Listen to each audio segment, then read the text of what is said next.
नहीं, टिकट की दावेदारी के लिए काफ़ी लोग होते हैं, सबकी इच्छाएं होती हैं, लेकिन जहाँ तक हाईकमान का निर्णय होता है, मेरा तो सर्वोच्चतम मानना ये है कि आदमी जब अपनी मांग करता है हर आदमी इच्छा देता है, लेकिन जब टिकट हो जाता है तो आदमी को जो हाईकमान का फैसला है उसके साथ लामबंद होना चाहिए।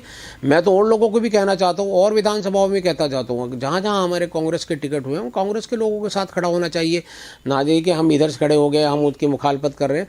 हमारे से ये नहीं होता। कांग्रेस का जो हमारे हाईकमान ने फैसला लिया है, जो हमारे नेतृत्व ने फैसला लिया है, हम उसके साथ हैं और हम दिनेश अग्रवाल जी के साथ हैं। और दिनेश अग्रवाल जी के साथ ही नहीं बल्कि पूरे उत्तराखंड के जहाँ जहाँ भी कांग्रेस के कैंडिडेट हैं उन सब के लिए काम करेंगे और कांग्रेस को लाने का काम करेंगे। संजू आर्या जी एक युवा नेता हैं और संघर्षशील नेता हैं, अभी भी वो विधायक रहे हैं और वो भी इतने कर्मठ हैं, मैं उनको बहुत करीब से जानता हूं कि वो रात दिन हर आदमी के साथ खड़े रहते हैं। आप सोशल मीडिया पे वैसे देखते रहते होंगे। नमस्कार, मैं अफरोज़ खान, आप देख रहे हैं टाइम विटनेस न्यूज़। जैसे जैसे विधानसभा इलेक्शन नज़दीक आ रहे हैं, चुनाव के वोटिंग की तारीखें नज़दीक आ रही है, वैसे वैसे सियासी सरगर्मियां तेज़ हो रही हैं। हम आज मौजूद हैं धर्मपुर विधानसभा में और धर्मपुर विधानसभा के पूर्व ग्राम प्रधान हाजी सुलेमान अंसारी जी और वरिष्ठ कांग्रेसी नेता, आइए उनसे जानते हैं कि धर्मपुर विधानसभा में कांग्रेस की क्या तैयारियां हैं और वो चुनाव मैदान में अपने किस मुद्दे को लेकर उतरेगी। सबसे पहले तो मैं देशवासियों को बहुत बहुत तहे दिल से मुबारकबाद देता हूँ यौम जमहूरियत की। 26 जनवरी 73वां हमारा गणतंत्र दिवस है, जिसको हम यौम जमहूरियत कहते हैं। जिस दिन हमारा 1947 में 15 अगस्त को हमारा देश आज़ाद हुआ था और उस आज़ादी के बाद गणतंत्र दिवस जो मनाया जाता है तो उसके बाद हमारा संविधान लिखा गया, हमें अपने कानून बने, हिंदुस्तान के अपने कानून बने, हर मुस्लिम हर समाज के लोग को अपने जीने का अधिकार मिला और हर आदमी को अपने वोट डालने का अधिकार मिला और वो कोई भी सरकार चुने उसको उसके चुनने का अधिकार मिला। तो मैं सभी देशवासियों को 26 जनवरी की तहे दिल से मुबारकबाद देता हूं, पूरे देशवासियों को। धर्मपुर विधानसभा की हम बात कर रहे थे, या उत्तराखंड में वो कर लीजिए कि उत्तराखंड में कांग्रेस की तैयारी कैसी है? उत्तराखंड में कांग्रेस की तैयारी बहुत ज़ोर शोर से है और कांग्रेस हमेशा से मेहनत करती आई है और विकास की पार्टी और विकास करती आई है। और विकास के कांग्रेस जो है ना, किसी जुमलेबाजी पे किसी चीज़ पे वोट मांगने का काम नहीं करती। कांग्रेस अपने काम पे विश्वास रखती है और काम का ही वोट मांगती है और जनता के बीच में हमेशा खड़ी रहती है। और कांग्रेस ने बहुत विकास किया है। ये 5 साल जो गुजरे हैं भारतीय जनता पार्टी के, इस 5 साल में पूरे प्रदेश को एक इस तरीके की दिशा में डाल दिया कि आज पूरा प्रदेश इस दिशा में है कि आज से 25 साल बाद जाके इसका सुधार होने वाला है, क्योंकि कांग्रेस पार्टी ही आएगी तो इसका सुधार होगा और कांग्रेस पार्टी पूर्ण बहुमत से उत्तराखंड में सरकार बनाएगी। सर, वैसे तो आप धर्मपुर विधानसभा से हैं, आपका निवास है। अगर मैं सिर्फ धर्मपुर विधानसभा की बात करता हूं तो पिछले 5 साल के यहाँ के विधायक का कार्य कैसा रहा सर? 5 साल का आप धर्मपुर की बात कर रहे हो, मैंने अभी बताया आपको कि पूरे उत्तराखंड का इन्होंने विनाश किया है।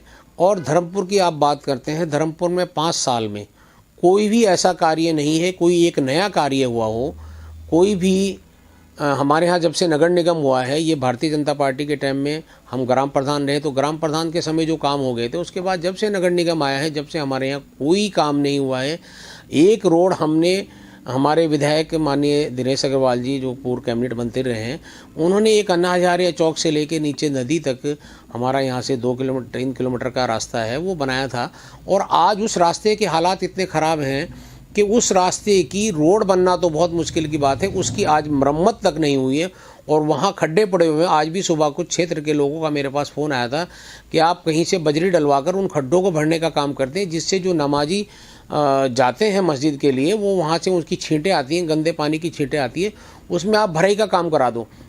तो हमने आज उसकी शुरुआत की है कि हम वहाँ किसी तरीके से भराई का काम उसको शुरू कराएं। क्षेत्र के लोगों का फ़ोन आया था। तो आज वहाँ पे ये स्थिति है, किसी भी रोड की स्थिति ले लीजिए आप महुवाला के ही ले लीजिए। पहली बात तो महुवाला में जो धर्मपुर की विधानसभा है महुवाला, इसी की मैं बात कर रहा हूँ जो अन्ना हजारे चौक से वहाँ तक है, कोई रोड ऐसा नया नहीं है जो हमारे यहाँ महुवाला के अंदर बना हो। कोई नई ऐसी योजना आई हो कि लाइटें लगी हों, कोई इस तरीके का काम हुआ हो, कोई यहाँ पे कॉलेज बना हो, कोई पूरे धर्मपुर विधानसभा के अंदर कोई गर्ल्स का इंटर कॉलेज बना हो, या आप शिक्षा का कोई बना हो, या हॉस्पिटल की कोई सुविधाएं हो। लोगों ने अभी कोरोना आया, इतने हालात ख़राब हुए, किसी ने आके नहीं देखा। बस जुमलेबाजी की सरकार है, जुमलेबाजी हम करते रहेंगे और काम करते रहेंगे। अमित शाह जी ने तो अभी, मैं परसों भी देख रहा था उस पर, उन्होंने कहा जी वो 15 लाख किसके अकाउंट में आया, क्योंकि वो तो हमारी जुमलेबाजी थी, वोट लेने का काम था।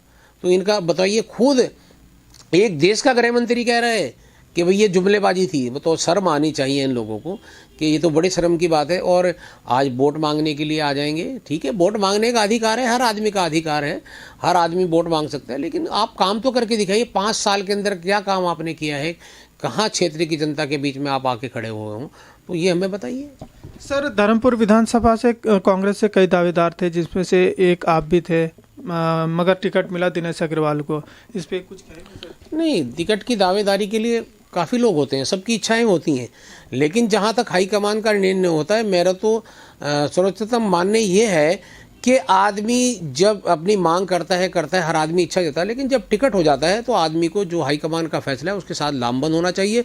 मैं तो और लोगों को भी कहना चाहता हूँ, और विधानसभाओं में कहता चाहता हूँ, जहाँ जहाँ हमारे कांग्रेस के टिकट हुए हैं कांग्रेस के लोगों के साथ खड़ा होना चाहिए। ना जाइए कि हम इधर से खड़े हो गए, हम उसकी मुखालफत कर रहे हैं, हमारे से ये नहीं होता। कांग्रेस का जो हमारे हाईकमान ने फैसला लिया है, जो हमारे नेतृत्व ने फैसला लिया है, हम उसके साथ हैं, और हम दिनेश अग्रवाल जी के साथ हैं। और दिनेश अग्रवाल जी के साथ ही नहीं, बल्कि पूरे उत्तराखंड के जहाँ जहाँ भी कांग्रेस के कैंडिडेट हैं, हम उन सब के लिए काम करेंगे और कांग्रेस को लाने का काम करेंगे। दूसरी विधानसभाओं में, चाहे इसी विधानसभा में देखा जा रहा है कि जैसे उन्हें टिकट नहीं मिला है, जिसे भी टिकट नहीं मिला है उम्मीदवारों को, वो बागी हो गया और चुनाव लड़ने का मन बना रहे हैं। ऐसा है, चुनाव वो अपना उनका व्यक्तिगत फैसला है, लेकिन ऐसा नहीं होना चाहिए, क्योंकि पार्टी बड़ी होती है, पार्टी बड़ी होती है, पार्टी से आदमी की पहचान होती है। अब दिनेश अग्रवाल जी का टिकट हुआ है, हम उनको मुबारकबाद देते हैं, आज उनका नामांकन भी है, हम उनको मुबारकबाद भी देते हैं, और उनको जिताएंगे भी। ये जनता जिताएगी। जनता इसलिए जिताएगी कि उन्होंने 5 साल पहले जो भारतीय जनता पार्टी से 5 साल पहले थे उसमें काम किया है, सारा विकास का काम किया है, विकास पुरुष आदमी है, विकास किया है और विकास आगे भी करेंगे। और उनके यहाँ सबसे बड़ी चीज़ ये है कि भेदभाव नहीं है, वो जब जहाँ जाते हैं हर आदमी के यहाँ जाते हैं, हर आदमी के दुख सुख में खड़े होते हैं। सबसे बड़ी चीज़ उनकी एक अच्छाई मैं मानता हूँ कि उनको आप रात के 1 बजे 2 बजे किसी वक्त भी फ़ोन करेंगे तो वो स्वयं अपना फ़ोन खुद उठाते हैं और बात को सुनते हैं। देखो, सारे काम, मैं भी प्रधान रहा हूँ, वो भी मंत्री रहे हैं, विधायक रहे हैं, लेकिन सारे काम होने वाले नहीं होते। लेकिन आदमी को किसी के साथ अगर वो वैसे भी खड़ा हो जाए तो वो भी बड़ी ताकत होती है। और विकास पुरुष आदमी है, विकास किया है, कांग्रेस आएगी और विकास होगा। और जब विकास होगा तो लोगों को मजबूती मिलेगी, रोज़गार मिलेगा।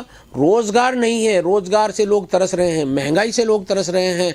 जो हमारा खाने का कड़वा तेल है, जो हम सरसों का तेल खाते हैं, उसका तेल का रेट आप देखिए कि 200 पार है। हमारी सरकार में वो 80 रुपये था।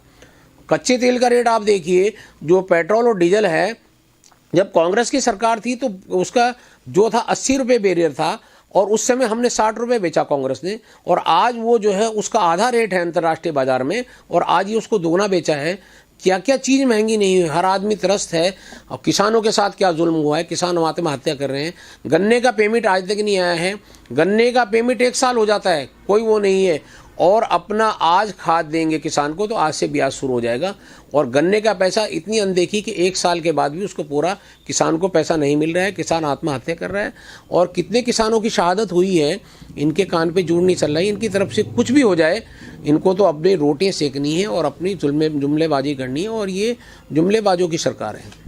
सर, एक चीज़ और देखने को आ रही है, जैसे कि एक मुस्लिम सेवा संगठन भी मैदान में उतर रही है। आप मुस्लिम समाज से एक पहचान रखते हैं, काफ़ी अच्छी पहचान है मुस्लिम समाज के नेताओं में, नेता आते हैं अल्पसंख्यक से, तो इसको किस नज़रिए से देखते हैं? क्या जैसे धर्मपुर विधानसभा में कई मुस्लिम बाहुल्य क्षेत्र है, सहसपुर है, विकास नगर है, और भी कई जगह हैं, तो क्या लगता है सर, इससे क्या कांग्रेस को फ़र्क पड़ेगा?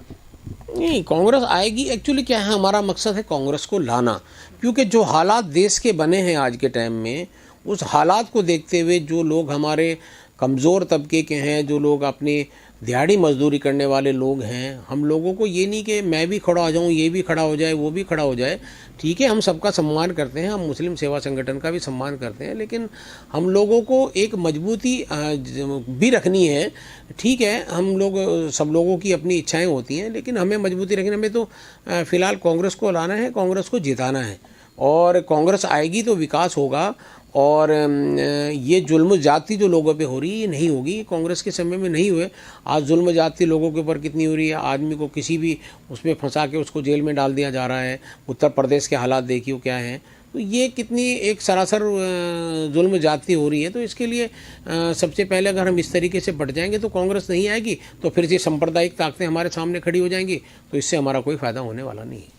सर, यशपाल आर्या जी के काफ़ी करीब माने जाते हैं। उनके बेटे सुपुत्र हैं संजीव आर्या जी, और अभी कांग्रेस की पूर्व प्रदेश अध्यक्ष, महिला प्रदेश अध्यक्ष, वो बीजेपी में गई और उनको टिकट भी मिला है। तो संजीव आर्या जी और सरिता आर्या जी आमने सामने हैं, तो क्या लगता है सर?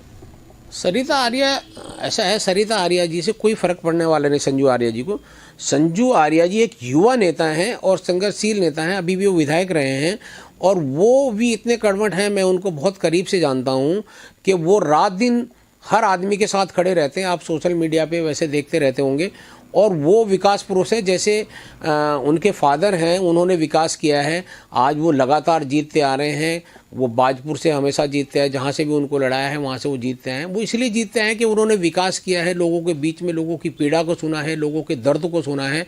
और संजीव आर्या एक भारी, सरिता आर्या कुछ नहीं है उनके आगे, सरिता आर्या कुछ नहीं है। जो संजीव आर्या जी वहाँ भारी बहुमत से जीतेंगे और उनकी भारी जीत होगी। और वो उन्होंने वहाँ पे नैनीताल के अंदर काम किया है, और वो काम कराना जानते हैं और काम करना जानते हैं, और लोगों के बीच में दुख सुख में हर वक्त खड़े रहते हैं। वो रात दिन खड़े रहते हैं, मैं उनको देखता हूँ, वो किसी चीज़ की परवाह नहीं करते, और वो भारी बहुमत से जीतेंगे। सरिता आर्या हो या कोई हो, उनके आगे कोई वहाँ टिकने वाला नहीं है।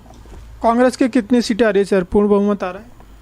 कांग्रेस की पूर्ण बहुमत आएगा, पूर्ण बहुमत आएगा, और पूर्ण बहुमत से कांग्रेस सरकार बनाएगी। क्या आम आदमी पार्टी और यूकेडी से कोई फ़र्क पड़ेगा? आम आदमी से कोई फ़र्क पड़ने वाला नहीं है, क्योंकि आम आदमी पार्टी को तो ये है कि वो पहले अपना दिल्ली संभाले। और हम मान लिए केजरीवाल जी से पूछना चाहते हैं कि भाई दिल्ली के अंदर क्या हुआ, शाहीन बाग में क्या हुआ? आपसे एक शाहीन बाग, एक छोटा सा वो है, वो नहीं संभला आपसे, तो आप पहले दिल्ली को संभालिए। आप तो दिल्ली में तो देखिए, अभी दिल्ली में भी आने वाले टाइम में जो आम आदमी पार्टी नहीं है, आप दिल्ली को संभालें, पहले वहाँ का देखें। यहाँ का क्या देखेंगे आप? अभी यहाँ आम आदमी पार्टी का कुछ नहीं है ना, आम आदमी पार्टी का एक भी विधायक यहाँ से जीत के आने वाले नहीं है। मेरी बात ऑन रिकॉर्ड रखिए कि एक भी विधायक यहाँ से आम आदमी पार्टी का जीत के नहीं आएगा।